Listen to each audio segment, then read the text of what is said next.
what are the different avenues we have to actually run and test our code? Well, the first one is we have the emulator.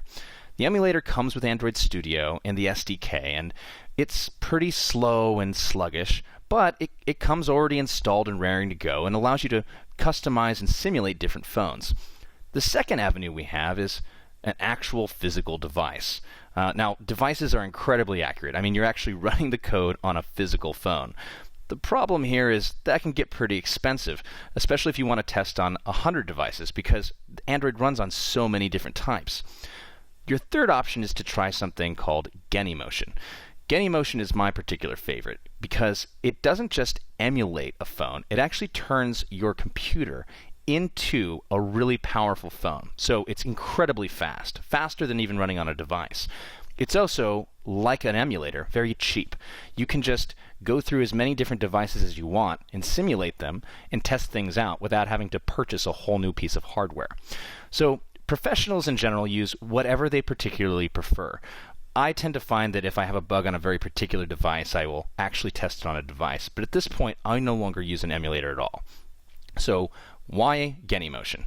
Well, to start off with, you have the ability, rather than having to configure the emulator, to actually go and connect to them and just download different pre-made devices already.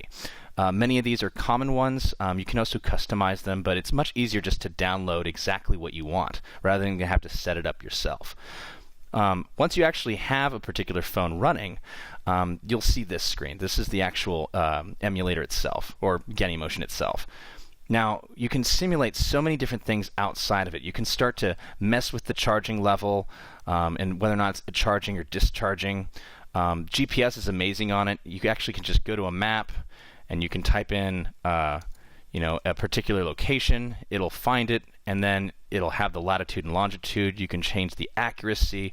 All the things that you might want to do to test your device outside, you can just mess with the settings directly.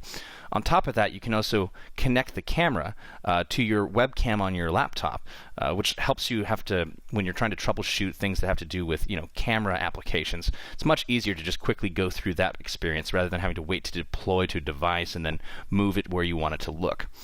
So anyway, if you're somebody who's just raring to get started, go ahead and use the emulator or a device if you have one. Or if you're just having some issues getting set up, just go ahead and go for it. But if you're willing to go through setting up VirtualBox and creating an account with Genymotion, I highly recommend it. It's what we're going to be using in the course, and it's one of my favorite tools that I use for Android development.